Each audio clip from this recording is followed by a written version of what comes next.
Welcome to the SIWIKE podcast, the only podcast that shares the stuff you didn't know you needed to know about jobs, careers, and life.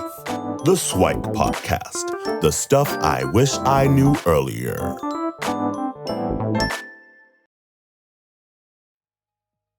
Hi everyone, and welcome to the SIWIKE Stuff I Wish I Knew Earlier, the podcast. I'm your host, Lukey, and for today's topic, I thought we'd go into resume debates. And I call these debates because there's actually no universal standard for resumes, just like for the job search process in general. There's no real 100% standards. There's kind of 80%, 90% guidance out there, but there's always exceptions to the rule. So one thing that I want to make sure that you take away from this is realizing that the whole job process is an exercise in critical thinking, right? So you want to make sure, well, does what I'm doing apply for me in my particular context, for the industry, the job, the area that I'm getting into? So I call these debates because I want to get into kind of the 80% correctness and talk about, well, why certain things are relevant and important. And that way you can make your own decisions on whether or not it's true in your particular case. So first of all, I wanted to start with a couple things in terms of like the definite no category. At least from a Canadian or North American standard, what do you make sure is not on your resume? So first thing is a picture.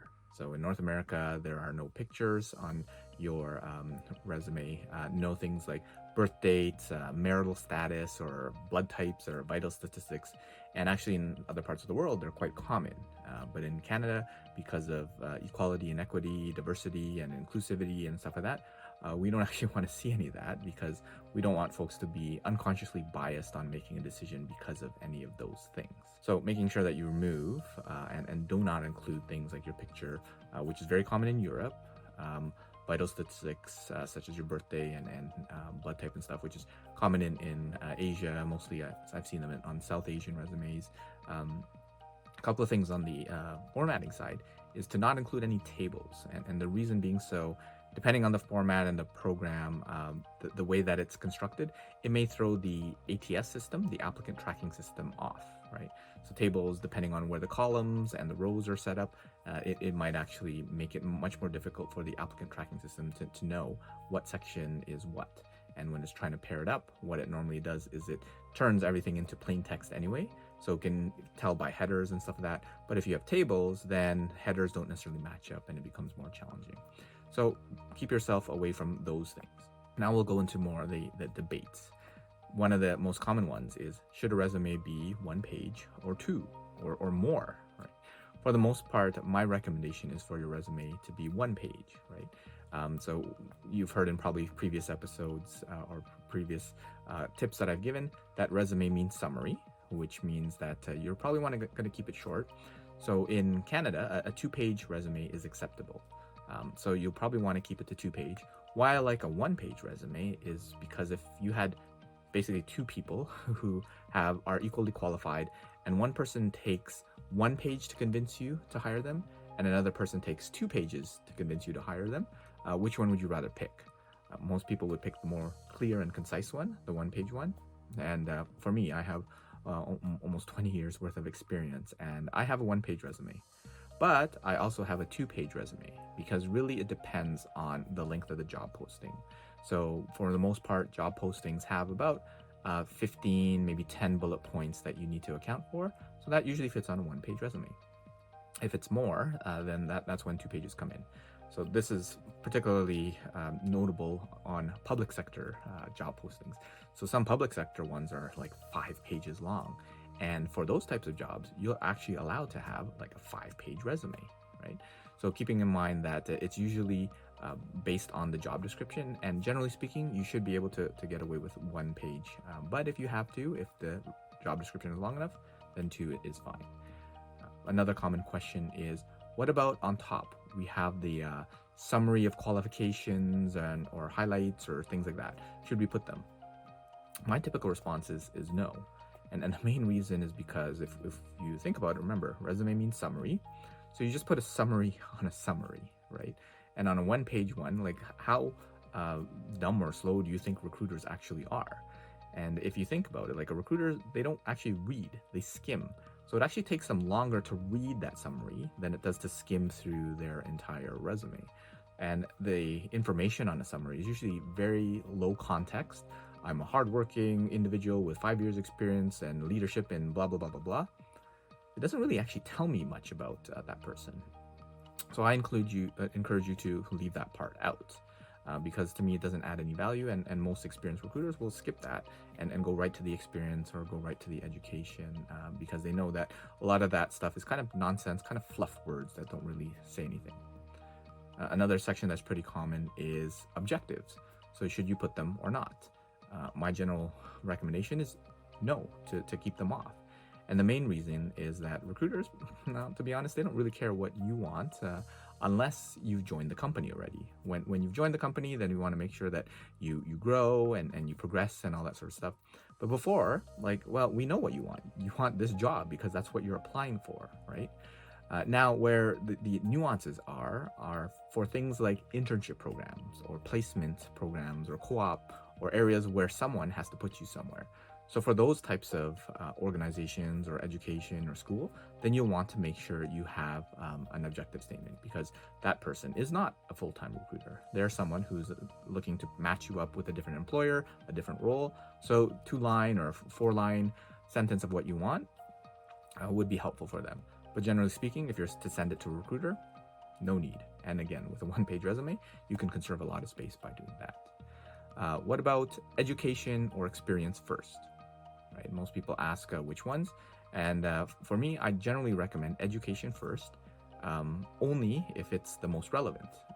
And for folks, experience is really what matters, right? So generally speaking, for new grad, education will go first if they have no other work experience. Otherwise, if you have relevant work experience, you put that first, right? Oftentimes for international students, folks like to be Canadianized, so having a Canadian degree versus foreign international experience. Most Canadians will prefer the Canadian degree there ahead of the international experience. But if you have local in experience, then you'll probably want that first. So generally speaking, if you had a choice, experience goes first, but otherwise it's got to be relevant. The real answer is whatever's the most relevant. What about skills sections? Those sections where you have kind of bullets of all the different things. I know Microsoft Office, I have leadership, management, and all that sort of stuff. I'm not a huge fan, because what do those words actually mean? So if you have on your resume, it says leadership, management, communication skills, whatever. What does that mean, right? What does leadership mean on a single line on a bullet? Does that mean you read a book on leadership? Does that mean you volunteer and led 2 people in your volunteer group? Or does that mean that you've led a student club of 50 different executives with 1,000 members, or you worked part-time or full-time and you had a team of 27 people dedicated full-time in order to support your group, right? I don't know. It just says leadership. So what I'd rather you do is take leadership and put it in the experience where you acquired them, and demonstrate and talk about what leadership was demonstrated in that, in terms of any of those contexts that I have. So I'm not a fan of those sections that kind of just list out random things. Now, where it could be relevant is for things like technical roles. So if you have technical roles where you have just a bunch of different technologies, oftentimes it's hard to have a whole bunch of different bullets with them. But if you can interweave them and put the skills within the bullets that you acquired them, within the job or within the workplace or within the volunteer or personal project that you use them, that adds more context than just having a skill in there. You want to make sure that they appear, but not necessarily just in a separate section on its own. So what about using things like power bars as well? So you might have kind of a particular technology like Adobe Photoshop or Illustrator or whatever, and you have kind of a 4 out of 5 bars. Well, what does 4 out of 5 bars mean? Again, similar to that section, does that mean that you finished 4/5 of a book on Photoshop? Or does that mean you used it for kind of 4 out of 5 months throughout a period? Or does that mean you're better than 80% of other people out there? Well, I'm not sure. So adding a little bit more context, probably verbalizing the achievements and the things that you can do for that would be better. How about things like font? Font is a preferential thing, but for me, I prefer the sans serif font. And for those that don't know what a serif font or sans serif font is, a serif font is like the default Times New Roman, right? And the serifs are those little feet, the flanges, the things that make it look pretty and that make it look nice, but it also takes up extra space. Sans serif fonts are things like Arial, Helvetica, Calibri, Tahoma, and those don't have the little feet and flanges. And if you were actually to take the same resume and you do it in, let's say, Times New Roman in a serif font versus in Calibri, sans serif font, then probably 9 out of 10 people will pick the Calibri font just because it takes up less space. There's more gaps in there, and it looks a little bit cleaner.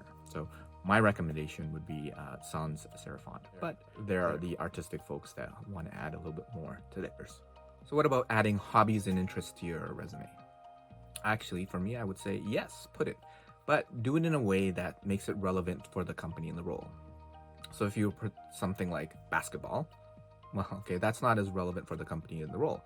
But if you say like consistently plays pickup basketball and was the captain of your team, okay, that's a little bit different. If you've been took your team to provincials or nationals or won like the tournament or the league that you're part of, that's again some notable things that you want to make sure that you include.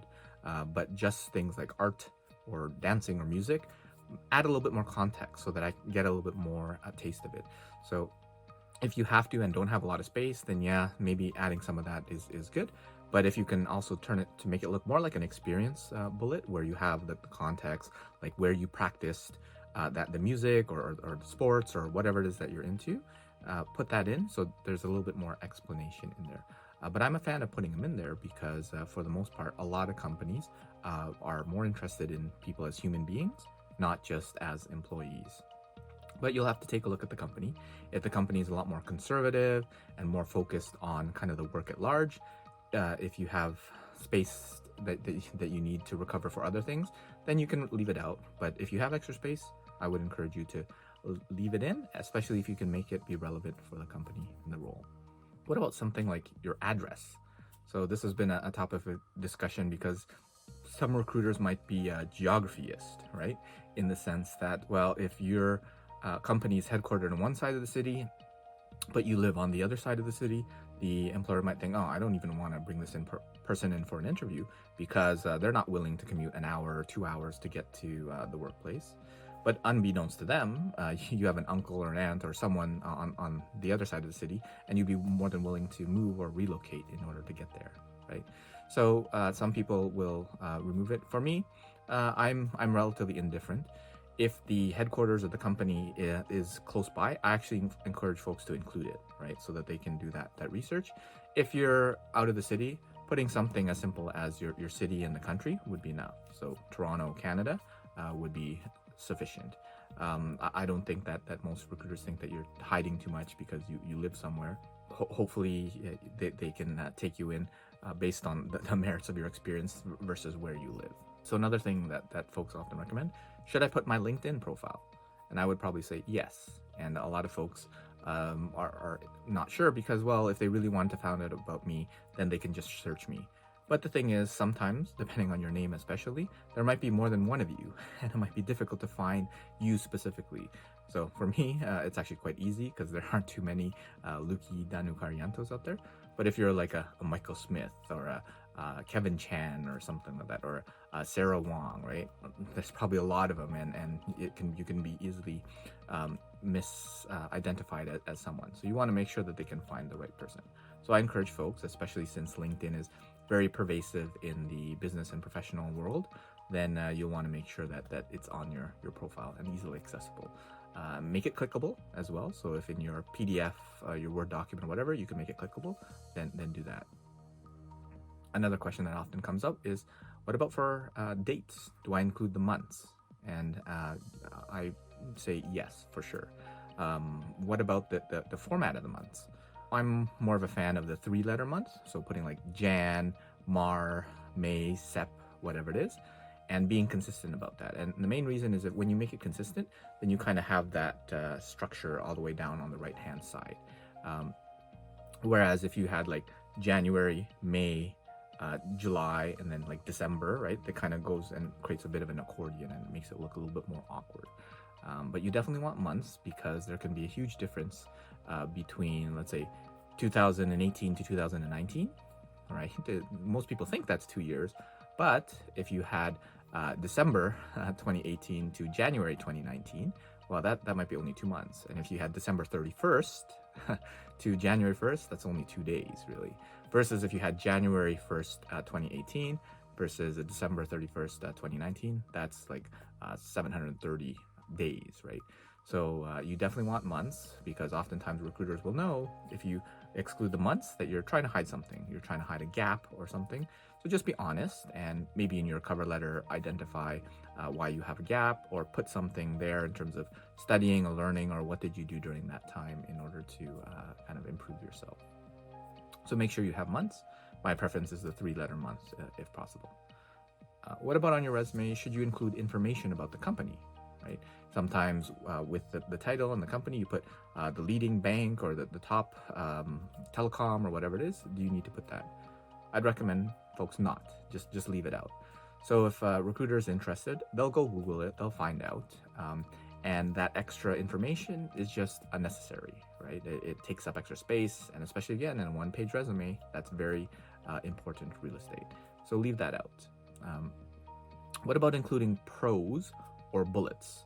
So on most resumes, you'll find bullets, but some people will include pros, which are like kind of short sentences that are kind of like paragraphs, but are not bulleted and more kind of in a paragraph format. And for some format resumes, they will actually have the activities, the things you did in prose. So like a series of short kind of statements. And then the achievements as bullet points, right? So any kind of numerical values or things where you added value as bullet points. So for me, you want to definitely have the bullet points, right? If you have and want to format them so that you have prose, it's really up to you. But you can also put them in bullet points there. So for the most part, I would probably say bullets. But if you want to include prose, only include that for activities that you have. Don't use prose throughout. Some people have no bullet points at all. So make sure that it's easier for a recruiter to follow and go down and see all the different segments, because again, they don't read, they skim. Right? How about things like colors, right? And for me, as long as it's consistent, and from the recruiters I talk to, then as long as it's consistent, then it's fine, right? So all the headings, the title areas are all a different color, and then the main is black. But avoid making it too crazy, right? Maybe limited to 2, maybe 3 colors at most. Some kind of accents or highlights, but don't go overboard and do multi, like technicolor type of thing. Now, if you're creative and you're in some sort of creative role, if you can make it fit and demonstrate your ability to be creative, then it's really up to you. But generally for most folks, just keep it black, right? Keep it plain. And if you want to add in color for some accents for the titles, then do that. But ideally, just keep it plain. What about the 1-column or 2-column resumes? So 1 column is kind of everything flowing from top to bottom, and there are more kind of newer 2-column resumes where there's a line, and then on one side you might have like all the different skills, kind of those power bars and whatever, and maybe your education, whatever, and on the other side you have your experience in there. So for me, I'm not too fussed about formatting, so either is fine. I actually have a version of my resume where I have the exact same information in 2 formats. So I don't really mind. And generally speaking, the ATS systems with the 2-column format, they're able to handle them, because as long as the header is with the appropriate section, they take 1 column and make it a chunk, and the second one as a chunk as well. And it's almost as if it's 1 column. I generally prefer the 1-column one because it tends to be kind of more standard, more plain. But if you are wanting to spice it up a little bit, then the 2-column one is good as well. And what about on the bottom of your resume having the little statement that says references available upon request? And for me, I say, well, you don't need to include that, right? It's already an assumption that references will be available upon request. So adding that little statement just takes up an extra line, right? So and you might have a title for that, so that's 2 lines, and you want to conserve that real estate. So I recommend you to just leave it out. So those are a few of the kind of resume debates, the frequently asked questions in regards to how you want to format it. And you'll have to take a look at your particular context and circumstance. So whether you want 1 page or 2 pages, I gave you some guidance in terms of when to make a decision one way or the other.